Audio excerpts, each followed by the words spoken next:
Okay, Decop, I'm back.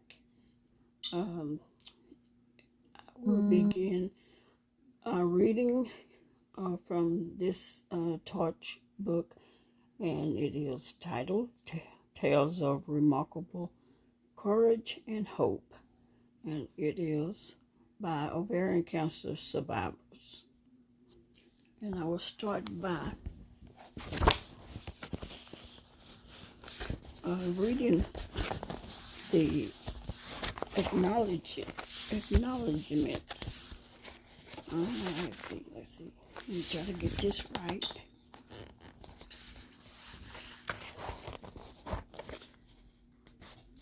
Okay. I guess I don't necessarily have to. Okay. The acknowledgement. I'm going to read this because I found it very interesting when I was going over it. Okay. So, let's see. Okay. Write a book. Are you kidding me? That was the response of the ovarian cancer support group when the idea of Torch was presented to them. All I know is God said we're to write our stories and publish them as a book to encourage other ovarian cancer patients. We're to call it Torch, Tales of Remarkable Courage and Hope. First person we have to acknowledge for this effort is the Reverend Jan Aldridge Clanton, an oncology chaplain at Baylor University Medical Center in Dallas, Texas. She was the first to hear the idea of a book. Her response was, "This is a wonderful idea. We must do it." She could have pointed out all the barriers, obstacles, and negatives. She did just the opposite. She encouraged, supported, and promoted the idea. Not surprising, since she does that weekly at our group meetings. Jan has created a climate of love and acceptance for each of us as we seek to understand and be understood. We are beyond grateful to her. Let's see. Do it like this.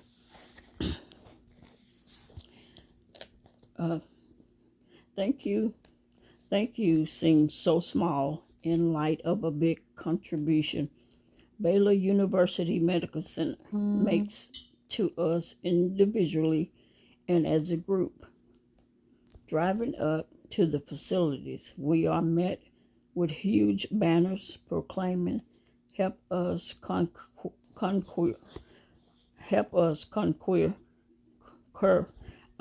cancer. We get the feeling we have come to the right place. From the first people we enter at the registration desk, we are met with smiles and friendliness that help relieve the stress of our visit. The lab techs are not only warm and welcoming, but they are also good sticks, and we're grateful.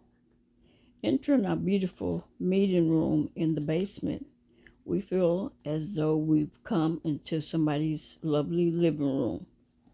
We have the VETCO Patient Education Center to thank for that. They also provide lunch for us on the first Monday of each month. Trays of sandwiches, fruits, cheeses are laid out for us to enjoy. They also provide bottled water, and lots of Kleenex. We've received spiral notebooks to use as journals for note-taking. They have also provided guest speakers who are experts in the field. Tribeco is an excellent resource for educational materials. We are proud to have the medical director of the Patient Education Center, C. Allen Stringer, MD, contributing his thoughts in our foreword. Dr. Stringer came to Dallas in 1989 as a medical director for gynecology for the Texas Oncology. Okay, let's see.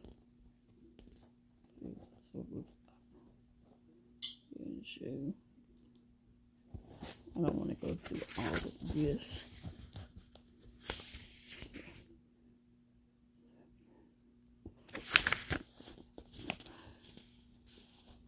Okay, and it says, let's see here.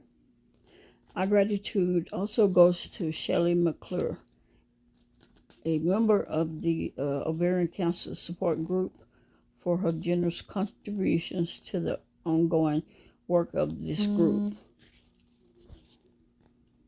Okay. Thinking about those who have contributed to our project has taken us back to the beginning of the group, 30 years ago. Okay. We're gonna go. Okay, here we go. It goes without saying that our families and friends contributed daily to our health and well-being. Living with loving people makes a difference, especially when we're battling cancer. They are loving sometimes when we are not very lovable. We're tired, cranky, hurting, yet they're there with inspiring words such as, "Bald is beautiful. You have the loveliest shaped head, and the rain is no problem. If you want peach ice cream, I'll go get it." Often to their "What can I do to help?" we answer nothing. Having to accept that, to stand by while we struggle, must be terribly hard, yet they endure. It is our prayerful desire that women who have been diagnosed with ovarian cancer will read this and feel encouraged and stirred to hope. We are passing on torch, our tales of remarkable courage and hope to you. The passing of the torch is the critical part of a race. Please pass on the torch to someone else. And this was written by the editor of this book. Her name was Becky Teeter. She was a wild redhead. It was hilarious.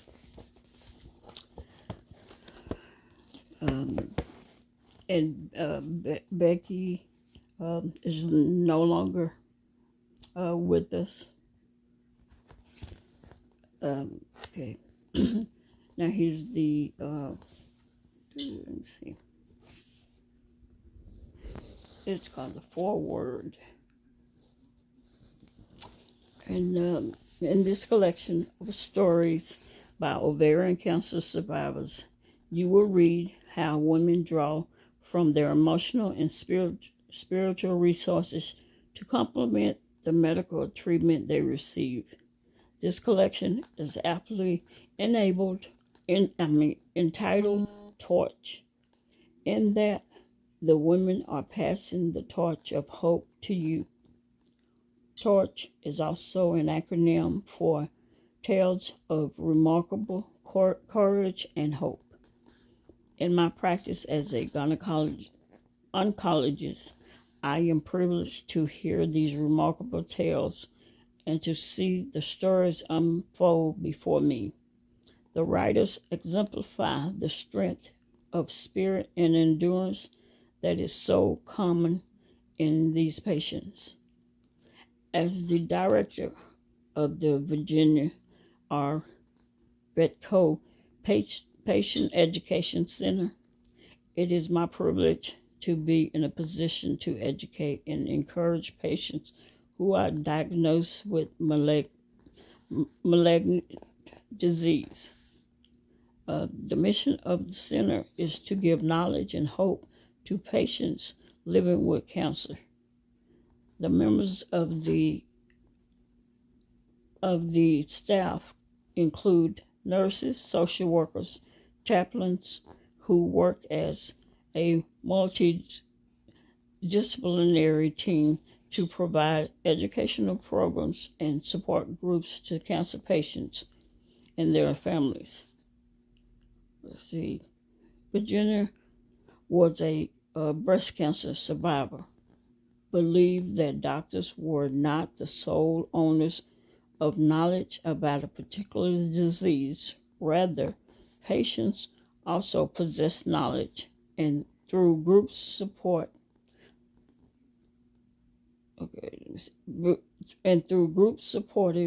activities, this knowledge could be shared with others. Virginia was an intelligent woman and recognized the value of patients supporting one another. Her conviction led her to find the self-help group, our first group, and one that still meets today. This 6-week program consists of an hour of education on topics ranging from treatment to help to cope strategies, followed by an hour of group supportive therapy. The educational topics covered include diet, exercise, complementary therapies, sexuality, emotional response, and spiritual resources. The group supportive therapy is led by the center professional staff. It is vital that patients have information on those issues that will challenge them on their healing journey. The approach used in the center is found on the psychosocial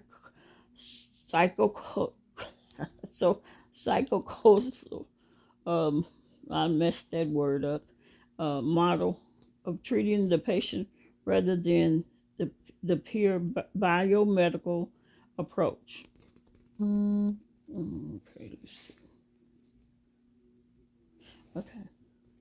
It says here also that many ovarian cancer patients are uncomfortable in a group setting, especially early in the course of their illness. The more internal and external resources and support the patient has, the less likely she is to need group support.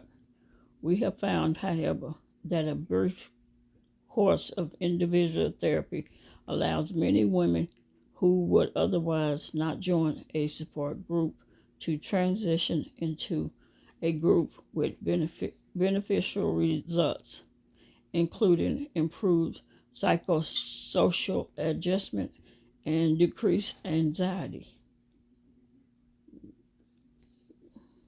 I strongly encourage my patients to consider participation in a support group. The challenges result from a diagnosis of ovarian cancer can be overwhelming. Almost 10 years ago, Chaplain Jan Aldridge Clanton, Billy Cope, a 12-year ovarian cancer survivor, and I sat down and discussed the need for the ovarian cancer support group. We started the group in conjunction with a research study that yielded preliminary results on the value of a support group to the quality of life of the ovarian cancer patients. This pilot study served as a springboard for additional studies that have confirmed its value.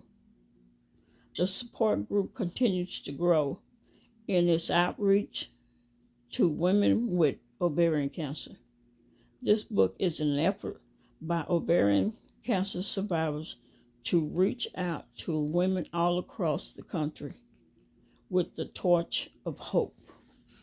I do believe we are on the cusp of major advances in the treatment of ovarian cancer. It is only a matter of time. There is great reason for hope. And this was written by Dr. C. Allen Stringer, MD. Okay. Guess I can't just get it down.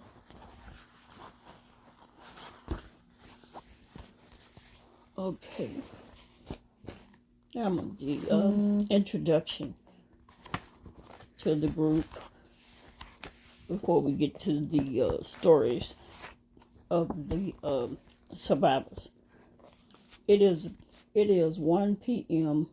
on Tuesday afternoon, January 9th, 2007. My phone rings. It's Becky Teeter, exclaiming, "I've just had a revelation while I was waiting in the takeout line at Whataburger. I see a torch and women passing it on to other women. We're passing the torch through a book of our own, of our stories." Sorry about that. You know, the women in the ovarian group writing our stories and publishing them in a book. And I see the title. It's Torch. That's Torch. Tales of remarkable courage and hope. We will pass the torch of hope to other ovarian cancer patients through telling our stories. What do you think? My immediate response is, yes. What a great idea. I love the metaphor of the torch, and I know the power of stories. Go for it. The more I think about Becky's creative idea of a book of stories by women with ovarian cancer entitled Torch, the more inspired it feels. If divine revelation can come in a burning bush and a manager, then why not in a Whataburger takeout line? It is 11:30 on Monday morning, January 22nd, 2007. Women are gathering, as they do every week at this time, for a meeting of the Ovarian Cancer Support Group at Baylor University Medical Center. On this Monday morning, the women are celebrating the 17th year survival anniversary of Dodie. The table in the group, in the center of the group displays 17 red roses and a chocolate cake with the words written in red icing. Congratulations, Dodie, on your 17th year of survival. Dodie sits, resplendent, champagne blonde hair glowing, kind blue eyes twinkling, her whole being excluding hope and beauty. Women give her gifts of 17 something, like a necklace with 17 small light bulbs of many colors. We all pose for pictures with Dodie. Dodie begins to tell her story of survival from the day 17 years ago when she was diagnosed with stage 3 ovarian cancer to the present day. From her melodious southern voice flow the words sweet and precious over and over. She talks about how sweet and precious these years have been and about how grateful she is for every day. She speaks about her gratitude to God also for giving her the opportunity to encourage other girls going through ovarian cancer. She acknowledges the difficult times she's been through. She tells of how her faith and her family and her friends have helped her through these rough times. But this is Dodie's story, not mine, to tell. And you will read her story in her own words in this book. I sat there listening to Dodie's story and looking around the circle at the amazing group of women. As facilitators of the ovarian cancer support group, I have the holy privilege of hearing their stories of remarkable courage and hope. Each week, these ladies inspire and challenge me. In this book, you will read the stories of many of these women living with ovarian cancer, like the stories told by biblical writers. Each story in this book reflects the unique personality of the writer. Some are direct and factual in telling their ovarian cancer stories, and others are expansive and expressive. Many of these stories have been told in the ovarian cancer support group. Telling the stories and hearing stories of others bring the women hope and encouragement.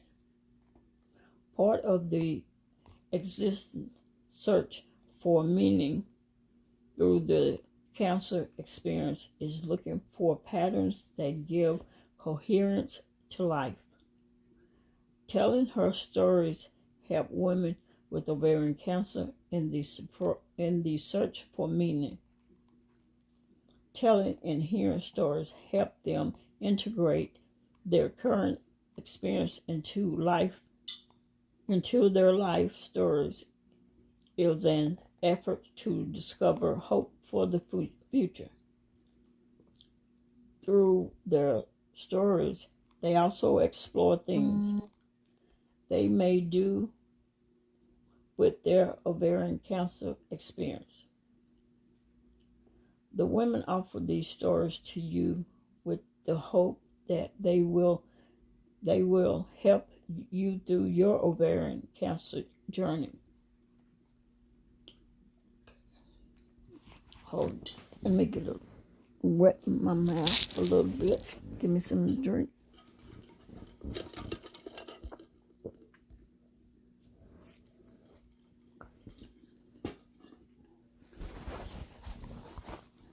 Okay.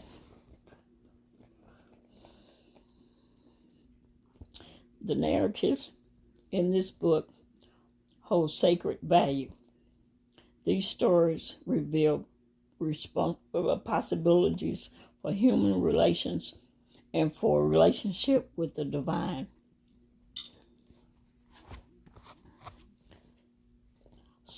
Story provides a pattern of meaning, coherence, and unity. The story is the primary vehicle for revealing who we are. Human experience is best portrayed as a narrative. A good story rings true, uniting us to what is sacred. It reminds us of our roots and challenges us to consider our destiny. It increases our capacity for reflection and empowers us to engage more fully in life. Wherever liberating action is happening, stories are being told. Our relationship to the divine is meditated through storytelling. Each week, I witness the liberation that happens as the women in the ovarian cancer support group share their stories. I hear signs of relief as one woman expresses feelings of fear that others are also feeling.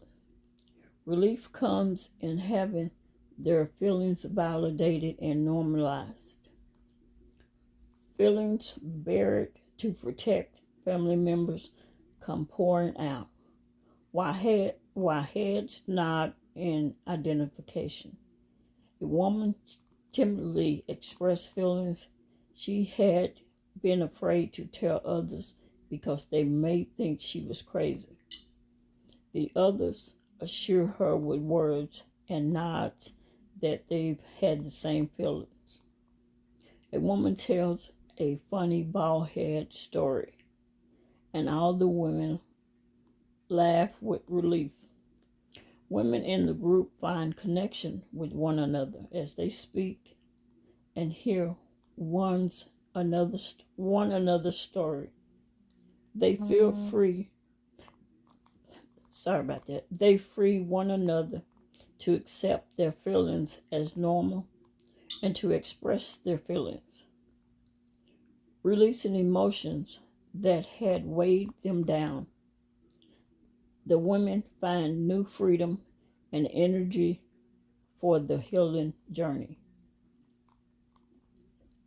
Anne Lamott, in her book, Bird by Bird, Some Instructions on Writing in Life, talks about writing books as presents to people. These women have written the stories in this book as a gift to you, to bring you hope and encouragement through your ovarian cancer journey. These stories come to you as an invitation to find connection with your story and to see the wholeness in your own story. And here's a little poem. It reads, "We weave our lives with stories, blending wide and narrow, dull and bright, dark and light, joining the pieces with unending threads. Our stories link creation. Our stories bring revelation and beauty unfolding on a holy tapestry." And that was by Jane Arthridge Clanton. She's a PhD oncology chaplain at Baylor University Medical Center.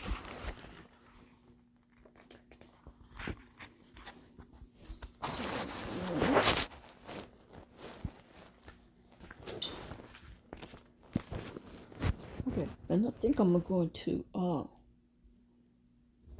cut it off there, because now what is coming up now is the ladies, their personal stories, and I want to separate the stories from the acknowledgement in the foreword. So I will cut this off and I will start it another video, because I will be reading one story. So thank y'all for listening. Please thumbs up, subscribe, and most definitely watch this listen to this replay.